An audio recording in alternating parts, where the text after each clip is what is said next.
अहानबद तेंतक पावमना अरुणाचल प्रदेश NSCN की कैडर में फारी Tirap district Arunachal Pradesh police NSCN KYA की ऑपरेटिव खुलाई कोना फारी है ऑफिशियल फोंदोखरी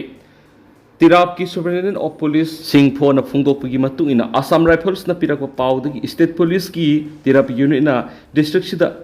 सयोल सौरक थब ऑपरेशन NSCN KYA की कैडर फाबने फारब NSCN KYA की कैडर की ममिंग सेल्फ स्टाइल कमवांग सतति कौई है फोंदोलदुना SP नाइकी साकते इंग्लिश समपनगा मौदरग मंगागी ग्रुप असिग मरी लेनरकपने है अतोप पावमदनमो इंडिया लेगाना मैतै नमथनब तौरकपा मदि सथरकप थौसल थौरांग यानिंगदे वाल मैतै काउंसिल हौजु मैतै खुलंगाकपसिंगु इंडिया अमसु Manipur government ngahak leitana phanjan pusinba madi aki akang pibasi wal Meitei Council यानिंगदे हाइना काउंसिल असगी जनरल सेक्रेटरी अमुजम अबोई मैतैना प्रेस थादोरकपा सिरोलमना हाई सिरोलसिना हाई हौखिबे इंग्लिश निंगनि कुनगा मरी की डिसेंबर कुनगा मथोइदा वाल मैतै काउंसिल मंगा सुबा plenary session मोइरांगना पांगथोकिबा दुदा लौकिबा वरेपसिंगदुगी मनुंगदा मरेबाक नुंगसिदुना मकुत्ता मथ्वाई हापतुना थोलखिबा Meitei खुनगाकसिंगबु तांगदु लैताना लैबि यानाबा Meitei regiments अमा लिंखत्पिनाबा हाइजबा हाइना वरेपनखि वरेप असि मणिपुर की इंटीग्रिटी गांगनाबगिदमक लेपसखिबने वरेप असि मरि लैनबसिंगदसु मेमोरेंडम ओइना पिख्रबसु हाउजु फावबा थाबा ओइना पांगथोरक्त्रि हाइरि अहोइनना खुनगाकपसिंगद हेन अवाब तहलकपा अमसुम मिसम प्रजार सही अनि हेन वहलकपा मियोट मिने से अथुप मतमदा India अमदि Manipur government लेपियो अमदि Meitei regiment लिंखत्पा थबक तो ओंथोकपियो हाइदि अरोइबदा अवाबना खांबगी पनखै लांदुना प्रजाना होरकप इहौदा वाल मैतै काउंसिल मतम पुंबदा सगतखने अमदि सरुक यागने दुगा लोइनना प्रजा की इहौ अमा हेक लाकपदा इंटरनेट हेक्ता थिंगजिनबसि मणिपुर गवर्नमेंट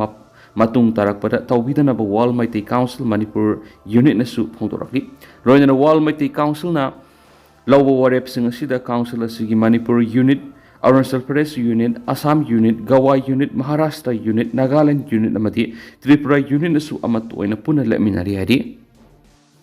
अमरोमदना इंडिया अमसुं पाकिस्तान अनिगी मुक्नबे हेना साउथोरकपा यारी अगस्त थारगी चाइनाना पाकिस्तान स्टील फाइटर जेट पीबा हौरगनी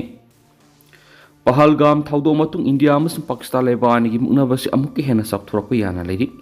इंडिया ना पाकिस्तान की मथक सथब एटेक या डिफेंड तौनब अमसुं पाकिस्तान इंडिया अकन ममोंग एटेक सथब ngamnabagidamak चाइना ना सावा 40 J-35A स्टील फाइटर जेट लागिबा अगस्त थारगी पाकिस्तान पीबा हौरगनी हारि एजेंसी की पाउना हाइरिबन स्टील फाइटर सिंग चाइना साद यांखै डिस्काउंट ओइना दुगा इजी पेमेंट तामदा बाइजिंग पाकिस्तान पीगदबनी पाकिस्तान की मैकेदिगिसु डिफेंस की बजेट असी हान लेरम सेनफम अदुरिगी सादा कुन हेंगख्रे स्टील फाइटर वार प्लेन सिंग असी पीद्रिंगा की मंगोइना पाकिस्तान की पायलट क्या चाइना दा ट्रेनिंग तौबोख्रे पाकिस्तान की एयर फोर्स की मैकेदिगिसु हाइरिब स्टील फाइटर वार प्लेन सिंग असी लैरगन हैबिगी क्लियरेंस अमा चाइना दा पिख्रे पहलगाम एटेक मतुंगदगी इंडिया की ओइना स्टील फाइटर वार प्लेन सिंग लैनबा अकन ममोंगना थौरांग तौरिबनी इंडिया की ओइना दी स्टील फाइटर वार प्लेन सिंग सी लैनबा रशिया की मैकेदिगी ऑफर तौरख्रे अदुब इंडिया ना रशिया अमसुम अमेरिका लेबा अनि सिदगी स्टील फाइटर वार प्लेन सिंग लैबिगी मथन हौजु फावा फाइनल ओइद्रि अदुब अथुब मतम इंडिया की मैकेदिगी फाइनल ओइरबि याहेरि चाइना की मैकेदिगी पाकिस्तान नाकोइनना तोंगसिनुना इंडिया का लांथेंगनरिबासिदा मिलिटरी की पोलम क्या लेप्तना पीबिगी थबक सथरि पहलगाम एटेक मनुंग इंडिया ना पाकिस्तान की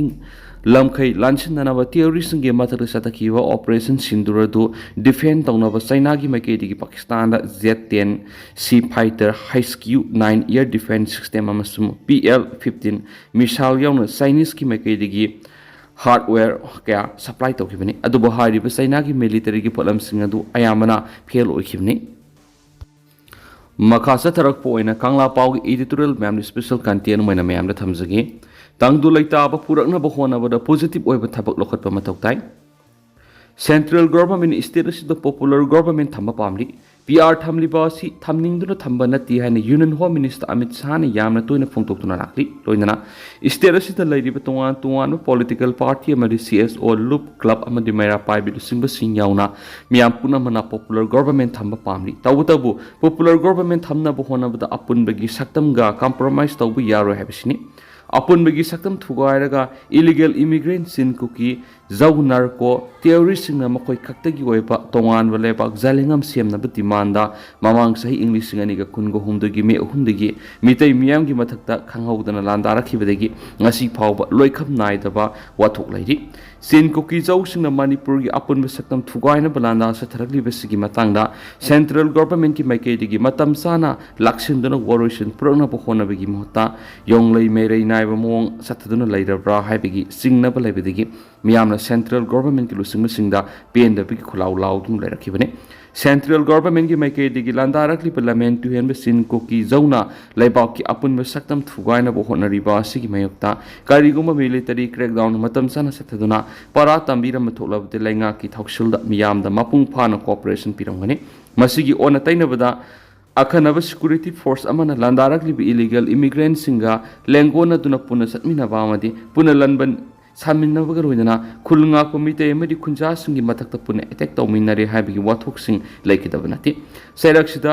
ꯌꯨꯅꯤꯌꯟ ꯒꯣꯚꯔꯟꯃꯦꯟꯠꯀꯤ ꯃꯥꯏꯀꯩꯗꯒꯤ ꯂꯥꯟꯒꯤ ꯋꯥꯔꯣꯏꯁꯤꯟ ꯄꯨꯔꯛꯅꯕꯒꯤ ꯃꯤꯡꯗ ꯕꯐꯔ ꯖꯣꯟ ꯁꯝꯖꯤꯜꯂꯛꯈꯤꯕꯗꯒꯤ ꯂꯝꯒꯤ ꯃꯄꯨ ꯑꯣꯏꯔꯤꯕ ꯌꯦꯜꯂꯧꯃꯤꯁꯤꯡ ꯃꯔꯨꯑꯣꯏꯅ ꯃꯤꯇꯩꯁꯤꯡꯅ ꯁꯤꯟ ꯀꯨꯀꯤ ꯖꯧꯁꯤꯡꯅ ꯍꯨꯔꯥ ꯂꯣꯅꯥꯗ ꯈꯨꯟꯗꯥꯁꯤꯟꯈꯤꯕ ꯃꯐꯝꯁꯤꯡꯗ ꯆꯪꯕ ꯌꯥꯍꯟꯗꯅ ꯂꯩꯔꯛꯂꯤ ꯃꯁꯤꯒꯤ ꯃꯊꯛꯇ ꯅꯦꯁꯅꯦꯜ ꯍꯥꯏꯋꯦꯁꯤꯡꯗ ꯆꯠꯊꯣꯛ ꯆꯠꯁꯤꯟ ꯇꯧꯕꯗ ꯃꯈꯣꯏꯅ ꯑꯊꯤꯡꯕ ꯄꯤꯗꯨꯅ ꯂꯩꯔꯤꯕꯁꯤꯗꯒꯤ ꯁꯦꯄꯔꯦꯠ ꯑꯦꯗꯃꯤꯅꯤꯁꯇ꯭ꯔꯦꯁꯟ ꯄꯤꯕꯒ ꯄꯥꯡꯈꯛꯅꯔꯛꯈꯤꯕꯗꯒꯤ ꯑꯄꯨꯟꯕꯒꯤ ꯁꯛꯇꯝ ꯉꯥꯛꯂꯤꯕ ꯃꯅꯤꯄꯨꯔꯒꯤ ꯃꯤꯌꯥꯝꯅ ꯂꯣꯏꯈꯝ ꯅꯥꯏꯗꯕ ꯈꯣꯡꯖꯪ ꯑꯃꯗꯤ ꯈꯣꯜꯂꯥꯎꯁꯤꯡ ꯂꯩꯔꯛꯈꯤꯕꯅꯤ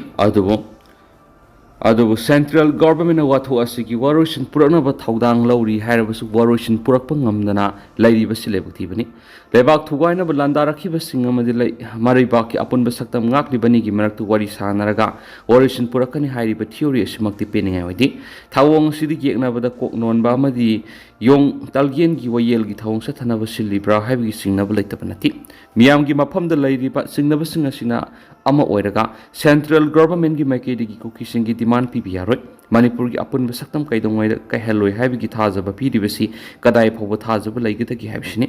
ꯁꯦꯟꯇ꯭ꯔꯦल ꯒꯣꯚꯔꯟꯃꯦꯟꯠꯀꯤ ꯋꯥꯐꯝ ꯑꯁꯤꯅ ꯑꯆꯨꯝꯕ ꯑꯣꯏꯔꯕꯗꯤ ꯂꯥꯟꯗꯥꯔꯛꯈꯤꯕ ꯃꯤꯔꯩꯕꯥꯛ ꯃꯆꯥ ꯈꯨꯠꯂꯥꯏ ꯄꯥꯏꯕ ꯂꯥꯜꯍꯧꯕꯁꯤꯡꯒ ꯅꯣꯡꯃꯩ ꯁꯨꯡꯀꯥꯞ ꯀꯥꯞꯅꯗꯅ ꯁꯁꯄꯦꯟꯁꯟ ꯑꯣꯐ ꯑꯣꯄꯔꯦꯁꯟ ꯁꯨ ꯁꯥꯏꯟ ꯇꯧꯅꯗꯨꯅ ꯇꯣꯉꯥꯟ ꯃꯐꯝꯁꯤꯡꯗ ꯃꯈꯣꯏꯒꯤ ꯗꯦꯖꯤꯒꯅꯦꯇꯦꯗ ꯀꯦꯝꯞꯁꯤꯡ ꯍꯥꯡꯗꯣꯛꯇꯨꯅ ꯊꯝꯂꯤꯕꯁꯤꯡ ꯑꯗꯨ ꯁꯨ ꯍꯥꯡꯗꯣꯛꯇꯨꯅ ꯃꯔꯝꯗꯝꯗ ꯊꯤꯟꯗꯣꯛꯈꯤꯕ ꯇꯥꯔꯕꯗꯤ ꯁꯦꯟꯇ꯭ꯔꯦꯜ ꯒꯣꯚꯔꯟꯃꯦꯟꯠꯅ ꯑꯄꯨꯟꯕꯒꯤ ꯁꯛꯇꯝ ꯀꯥꯏꯍꯜꯂꯣꯏ ꯍꯥꯏꯕꯒꯤ ꯊꯥꯖꯕ ꯄꯤꯔꯤꯕꯗꯨ ꯃꯤꯌꯥꯝꯅ ꯊꯥꯖꯕ ꯊꯝꯗꯨꯅ ꯈꯣꯡꯖꯪꯁꯤꯡ ꯍꯟꯗꯣꯛꯈꯤꯒꯅꯤ ꯂꯣꯏꯅꯅ ꯂꯝꯗꯝ ꯑꯁꯤꯗ NRC ꯆꯠꯅꯍꯟꯕ ꯑꯃꯗꯤ ꯃꯤꯇꯣꯞꯁꯤꯡ ꯈꯟꯗꯣꯛꯄꯒꯤ ꯈꯣꯡꯊꯥꯡ ꯂꯧꯈꯠꯂꯕꯗꯤ ꯃꯇꯝ ꯄꯨꯝꯅꯃꯛꯇ ꯇꯪꯗꯨ ꯂꯩꯇꯥꯕ ꯏꯁꯇꯦꯠ ꯑꯣꯏꯍꯟꯕ ꯉꯝꯒꯅꯤ ꯊꯥꯖꯩ ꯂꯩꯕꯥꯛ ꯊꯨꯒꯥꯏꯅꯕ ꯂꯥꯟꯗꯥꯔꯛꯄ ꯃꯤꯔꯩꯕꯥꯛ ꯃꯆꯥ ꯌꯦꯛꯅꯕꯁꯤꯡꯒ ꯋꯥꯔꯤ ꯁꯥꯅꯔꯒ ꯁꯪꯇꯥꯏꯅꯕ ꯄꯨꯔꯛꯅꯕ ꯍꯣꯠꯅꯕ ꯇꯥꯔꯕꯗꯤ ꯃꯗꯨ ꯌꯦꯛꯅꯕꯗ ꯀꯣꯛ ꯅꯣꯟꯕꯒ ꯄꯥꯡꯈꯛꯅꯤ ꯍꯥꯏꯕ ꯀꯪꯂꯥ ꯄꯥꯎꯒꯤ ꯏꯗꯤꯇꯣꯔꯤꯌꯦꯜ ꯃꯌꯥꯝꯗ ꯊꯝꯖꯔꯤ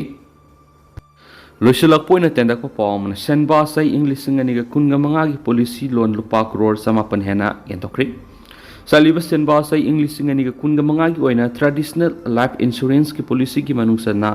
ICICR ꯄ꯭ꯔꯨꯗꯦꯟꯁꯤꯌꯦꯜ ꯂꯥꯏꯐ ꯏꯟꯁꯨꯔꯦꯟꯁꯅ ꯀꯁꯇꯃꯔ 92,900 ꯍꯦꯟꯕꯗ ꯃꯈꯣꯏꯒꯤ ꯀꯥꯟꯅꯕꯗꯨ ꯂꯨꯄꯥ ꯀ꯭ꯔꯣꯔ 100 ꯍꯦꯟꯅ ꯐꯪꯍꯟꯈ꯭ꯔꯤ ꯈꯨꯗꯣꯡꯆꯥꯕ ꯑꯁꯤꯅ ꯄꯣꯂꯤꯁꯤ ꯍꯣꯜꯗꯔꯁꯤꯡꯅ ꯃꯈꯣꯏꯅ ꯄꯣꯂꯤꯁꯤꯒꯤ ꯁꯔꯦꯟꯗꯔ ꯚꯦꯂꯨ ꯑꯗꯨꯗꯒꯤ ꯆꯥꯗ 60 ꯄꯨꯕ ꯌꯥꯍꯟꯒꯗꯧꯔꯤ ꯍꯥꯏꯔꯤꯕ ꯈꯨꯗꯣꯡꯆꯥꯕꯁꯤ ꯃꯃꯥꯡꯒꯤ ꯆꯍꯤꯁꯤꯡꯒ ꯌꯦꯡꯅꯔꯨꯕꯗ ꯀꯝꯄꯅꯤ ꯑꯁꯤꯅ ꯂꯣꯟꯒꯤ ꯁꯦꯟꯐꯝ ꯄꯤꯊꯣꯛꯄꯒꯤ ꯆꯥꯡꯆꯠ ꯑꯗꯨ ꯆꯥꯗ 60 ꯍꯦꯟꯅ ꯂꯧꯏ ꯂꯣꯟꯁꯤꯡ ꯑꯁꯤ ꯄꯦꯄꯔꯂꯦꯁ ꯄ꯭ꯔꯣꯁꯦꯁꯇ ꯄꯨꯡ 24ꯒꯤ ꯃꯅꯨꯡꯗ ꯗꯤꯖꯤꯇꯦꯜꯒꯤ ꯈꯨꯠꯊꯥꯡꯗ ꯆꯥꯗ 59 ꯌꯦꯟꯊꯣꯛꯄ ꯉꯝꯈꯤ ꯀꯁꯇꯃꯔꯁꯤꯡꯅ ꯏꯟꯁꯨꯔꯦꯟꯁ ꯋꯦꯕꯁꯥꯏꯠ ꯅꯠꯇ꯭ꯔꯒꯅ ꯀꯝꯄꯅꯤ ꯑꯁꯤꯒꯤ ꯃꯣꯕꯥꯏꯜ ꯑꯦꯞꯇ ꯌꯥꯝꯅ ꯂꯥꯏꯅ ꯑꯦꯄ꯭ꯂꯥꯏ ꯇꯧꯕ ꯌꯥꯒꯅꯤ ꯐꯒꯠꯂꯛꯂꯤꯕ ꯈꯣꯡꯊꯥꯡ ꯑꯁꯤꯒꯤ ꯃꯔꯝꯗ ꯆꯤꯐ ꯑꯣꯄꯔꯦꯁꯅꯦꯜ ꯑꯣꯐꯤꯁꯥꯔ ꯑꯣꯏꯔꯤꯕ ꯑꯃꯤꯠ ꯕꯥꯁꯀꯔꯅ ꯐꯣꯡꯗꯣꯛꯈꯤꯕꯗ ꯀꯁꯇꯃꯔꯁꯤꯡꯅ ꯂꯣꯟꯒꯤ ꯇꯥꯝ ꯁꯥꯔꯚꯤꯁ ꯑꯗꯨ ꯀꯥꯏꯍꯟꯗꯅ ꯂꯤꯀ꯭ꯋꯤꯗꯤꯇꯤꯒꯤ ꯈꯨꯗꯣꯡꯆꯥꯕꯗꯨ ꯄꯣꯂꯤꯁꯤ ꯑꯗꯨꯗꯒꯤ ꯐꯪꯒꯗꯧꯔꯤ ꯏꯝꯐꯥꯜ ꯇ꯭ꯔꯦꯗꯤꯁꯅꯦꯜ ꯂꯥꯏꯐ ꯏꯟꯁꯨꯔꯦꯟꯁ ꯑꯁꯤ ꯄ꯭ꯔꯣꯇꯦꯛꯁꯟ ꯑꯃꯗꯤ ꯐꯟꯗꯤꯡꯒꯤ ꯑꯣꯏꯕ ꯈꯨꯠꯂꯥꯏ ꯑꯣꯏꯅ ꯁꯤꯖꯤꯟꯅꯕ ꯀꯁꯇꯃꯔꯁꯤꯡꯅ ꯍꯧꯔꯛꯂꯤ ꯂꯣꯀꯦꯜꯒꯤ ꯄꯣꯂꯤꯁꯤ ꯍꯣꯜꯗꯔꯁꯤꯡꯅ ꯁꯣꯔꯠ ꯇꯥꯔꯝꯒꯤ ꯑꯣꯏꯅ ꯁꯦꯜꯒꯤ ꯇꯉꯥꯏꯐꯗꯕ ꯂꯥꯛꯄ ꯃꯇꯝꯗ ꯁꯤꯖꯤꯟꯅꯕ ꯌꯥꯏ ꯃꯁꯤ ꯃꯈꯣꯏꯒꯤ ꯄ꯭ꯂꯥꯟ ꯑꯗꯨ ꯁꯔꯦꯟꯗꯔ ꯇꯧꯗꯨꯅ ꯑꯈꯟꯅꯅ ꯏꯗꯨꯀꯦꯁꯟ ꯑꯃꯁꯨꯡ ꯍꯦꯜꯊ ꯀꯤꯌꯔꯗ ꯁꯤꯖꯤꯟꯅꯔꯤ ꯍꯥꯏꯔꯦꯅꯁꯨ ꯄꯥꯎꯁꯤꯗ ꯃꯈꯥ ꯇꯥꯅ ꯐꯣꯡꯗꯣꯔꯛꯂꯤ ꯑꯗꯨꯒ ꯇꯦꯟꯗꯛꯅ ꯑꯁꯨꯝꯅ ꯃꯌꯥꯝꯅ ꯊꯝꯖꯔꯝꯒꯦ ꯍꯧꯖꯤꯛꯀꯤ ꯑꯣꯏꯅꯗꯤ ꯃꯌꯥꯝ ꯄꯥꯎꯁꯤ ꯃꯇꯥꯡꯁꯤꯗ ꯂꯣꯏꯁꯤꯟꯖꯔꯒꯦ ꯑꯃꯁꯨꯡ ꯃꯈꯥ ꯇꯥꯕ ꯑꯅꯧꯕ ꯑꯞꯗꯦꯠ ꯃꯌꯥꯝ ꯄꯨꯟꯅ ꯉꯥꯏꯃꯤꯟꯅꯁꯤ